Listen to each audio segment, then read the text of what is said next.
हंगामा 24 आपकी आवाज। नमस्कार, हंगामा 24 में आपका स्वागत है।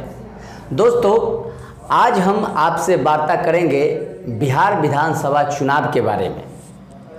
और बिहार विधानसभा चुनाव के जो सरगर्मी है और रुझान है, जैसा कि आप जानते हैं कि 29 नवंबर 2020 को पिछले कार्यकाल की समाप्ति हो रही है। नया उमंग, नया जोश, नई उम्मीद के साथ बिहार विधानसभा का चुनाव, यूँ कहे कि चुनाव का बिगुल तो बज चुका है, केवल तारीख तय होना बाकी है। हर पार्टियां अपना अपना दम लगाना शुरू कर दी है, अपना अपना समीकरण बैठाना भी शुरू कर दी है। अपने अपने वादे कुछ नए रूप में कुछ पुराने को कैश करने में लगे हुए हैं। हमारे बिहार में जेडीयू भाजपा गठबंधन की सरकार है, जिसके मुखिया यानी बिहार के मुख्यमंत्री नीतीश कुमार है। नीतीश कुमार के चेहरे पर ही इस बार का भी चुनाव होगा और गठबंधन में ही चुनाव लड़ा जाएगा। स्वाभाविक है कि गठबंधन का चुनाव होगा और नीतीश कुमार की सीधी लड़ाई राजद से होगी। राजद का चेहरा तेजस्वी यादव होंगे। राजद में भी कुछ लोग राजद के निकल के दूसरे पार्टी का दामन थाम रही है। माने दल बदल का भी सिलसिला शुरू हो गया है। टिकट के जुगाड़ में भी एमएलए प्रत्याशी लग गए हैं अभी से।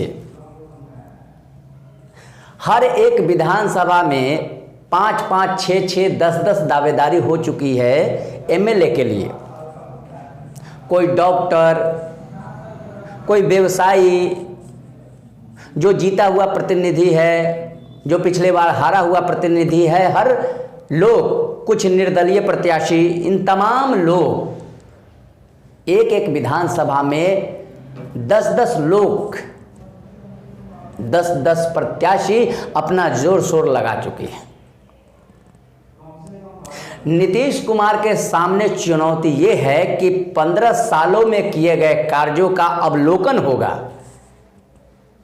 आपके 15 साल के कार्यों की समीक्षा होगी जनता के द्वारा, और इस समीक्षा के बाद आप उस कसौटी पर यानी जनता के पैमाने पर अगर खड़े उतरते हैं तो ज़रूर जनता फिर से आपको ही चुनेगी।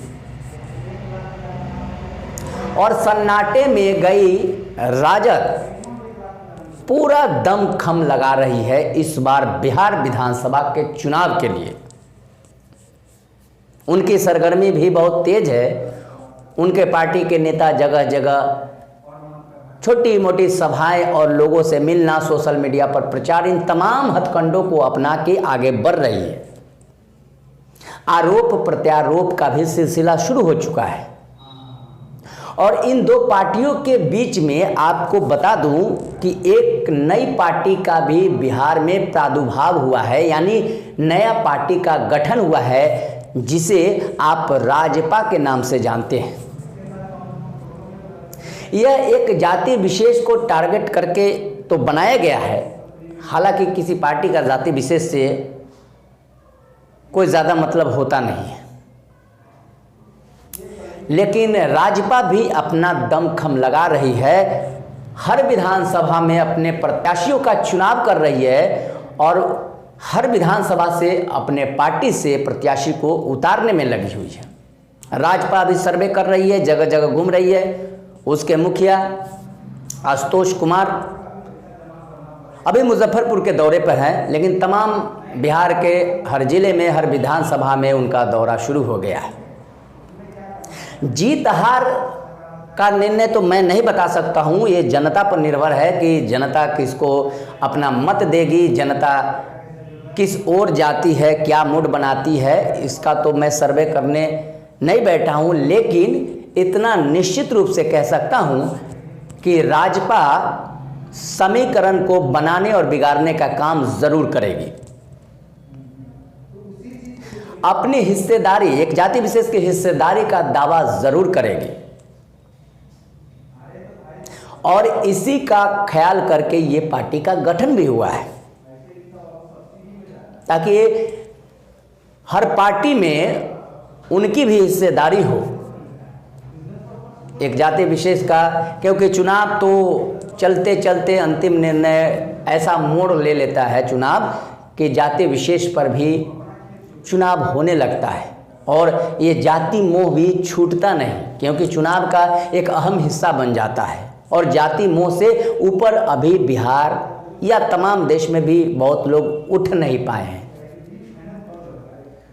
तो जेडीयू के सामने यानी नीतीश कुमार के सामने ये चुनौती ये है कि आपने 15 सालों में क्या जनता से वादा किया था उस पर खरे उतरे हैं? क्या युवाओं को रोजगार देने में आप सफल हुए हैं? क्या बिजली सड़क बनाने में, बिजली पहुंचाने में आप सफल हुए हैं? आप शिक्षा व्यवस्था को क्या दुरुस्त करने में सफल हुए हैं? या आप जो वादा जिससे किए, क्या उस बात पर या उन मुद्दाओं पर, उन वादाओं पर आप खड़े उतरे हैं? आप अगर रोजगार देने में सफल रहे हैं, शिक्षा व्यवस्था ठीक किए हैं, आपने फैक्ट्रियां लगाई है बिहार में, रोजगार उत्पन्न किया है, बिहार से जो आपने वादा किया था उस वादे पर अगर खरे उतरे होंगे तो ज़रूर जनता फिर से आपको ही मुख्यमंत्री बनाएगी, आपके ही नेतृत्व में सरकार बनेगी, गठबंधन की सरकार बनेगी। अगर नहीं किया है, ये जनता सब जानती है कि 15 सालों में किस तरीके से बिहार का विकास हुआ है, किस तरीके से रोजगार का सृजन हुआ है। ये जनता देख रही है, जनता सब जान रही है, क्योंकि जनता बराबर ठगा हुआ महसूस करती है। वादे बहुत होते हैं, उसके अनुसार काम कुछ होता नहीं, कुछ होता है, कुछ वादा फिर से वही नए रूप में तब्दील होकर नए रंग में फिर से चुनाव का मौसम आता है, फिर नए नए वादे होते हैं और उन वादों पर कुछ वादे को पूरा किया जाता है, फिर नए पुराने करके और ये सिलसिला चलता रहता है। लेकिन अगर नीतीश सरकार ने काम किया है बिहार के लिए तो जनता ज़रूर देगी, और नहीं अगर राजद नए रूप में आती है, क्योंकि उनका पिछला जो सेशन रहा है बहुत अच्छा नहीं रहा है, रेपुटेशन कुछ अच्छा नहीं रहा है जिस समय लालू की सरकार थी। लेकिन तेजस्वी यादव के नेतृत्व में क्या भरोसा दिखाएगी बिहार की जनता? राजपा कुछ समीकरण खेल बिगाड़ेगी, इन तमाम चीज़ों को देखना है। जैसे ही चुनाव का सिलसिला, चुनाव का बिगुल तो बज ही चुका है, जैसा मैं पहले बता चुका हूँ, केवल तारीख तय होना बाकी है, लेकिन सब आपके हाथ में है। आप किसी को बना सकते हैं, आप किसी को गद्दी से उतार सकते हैं। अगर आपका काम हुआ है, आपका मतलब हमारा, आपका, जनता का, तो निश्चित रूप से उस सरकार की मदद करनी चाहिए। अगर नहीं हुआ है तो ज़रूर आपको निर्णय लेना होगा, और निर्णय सब आपके हाथ में है। आपके वोट की ताकत में किसी को गद्दी पर बैठाने और किसी को गद्दी से उतारने की ताकत है आप में, सब क्षमता आप में है, और आप ही निर्णायक मोड़ पर पहुंचाने के लिए काफ़ी हैं। तो दोस्तों, चुनाव का बिगुल बज चुका है, सब पार्टियां निकल के और आप तक पहुंचेंगे, लेकिन अंतिम निर्णय आपका होगा। आपके सूझबूझ, आपके दिमाग से, आपके विवेक से ही सब कुछ तय होने वाला है, संपन्न होने वाला है। तो आप जिस तरीके से संतुष्ट होंगे, लेकिन सोच विचार के निर्णय लेना है, सोच विचार के आपको प्रत्याशियों के बीच बात करनी है, उनसे काम करवाना है, और आपको आवाज़ भी उठाना होगा। आवाज़ उठेगी तो काम होगा, आवाज़ नहीं उठेगी तो केवल उन नेताओं का काम होगा, केवल उन पार्टियों का काम होगा, केवल झोली भरा जाएगा, लेकिन सड़क, बिजली, शिक्षा कोई काम नहीं होगा अगर आप आवाज़ नहीं उठाएंगे। तो समय यही है जिस समय आपको आवाज़ उठाना है, आपको 5 साल का आकलन करना है कि क्या आपका काम हुआ है, क्या आपके साथ न्याय किया गया है, क्या किए गए वादों को पूरा किया गया है। किया गया है तो ज़रूर वोट कीजिएगा। आप ज़रूर आपका अपना निर्णय होगा आपको किसको वोट देना है, लेकिन सोचना समझना आपके हाथ में है। अब पाला आपके हाथ में है, आप निर्णय लीजिए। तो दोस्तों, आज बिहार विधानसभा चुनाव को लेकर विशेष आपके साथ मैं साझा किया कुछ अपना अनुभव, कुछ जो सरगर्मी है उसको मैं आप तक पहुंचाया। ऐसे ही मैं आप तक पूरे चुनाव तक और आपके सामने एक नया प्रोग्राम लेके मैं तुरंत हाजिर होऊंगा, जिसका नाम होगा माहौल गर्म है। हम चुनावी सरगर्मी को जगह जगह जाके कवरेज करेंगे, ओपिनियन लेंगे और सर्वे करेंगे कि बिहार का माहौल क्या है। और ख़ास करके इसकी शुरुआत हम मुजफ्फरपुर ज़िले से करेंगे। मुजफ्फरपुर में 11 विधानसभा क्षेत्र है, 11 विधानसभा का रिपोर्टिंग हम आप तक लाएंगे और फिर बिहार के अन्य हिस्सों से भी हम आप तक पहुंचाएंगे।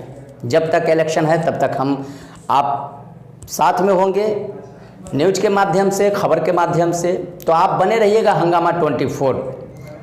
लेकिन दोस्तों, चलते चलते एक बता दूं कि हंगामा 24 पर अगर आपने अभी तक सब्सक्राइब नहीं किया है तो प्लीज़ सब्सक्राइब करें। सब्सक्राइब इसलिए करना ज़रूरी है कि जो खबर, जो वीडियो लाऊंगा सबसे पहले आप तक पहुंचेगा।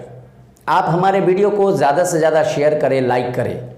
आप शेयर करेंगे तो ये फैलेगा, न्यूज़ खबर जो है ज़्यादा से ज़्यादा लोगों तक जाए, चैनल का हौसला बढ़ेगा, हमारा हौसला बनेगा। और हौसला जब बढ़ेगा तो हम आप तक अच्छे अच्छे खबरों के साथ रूबरू होते रहेंगे।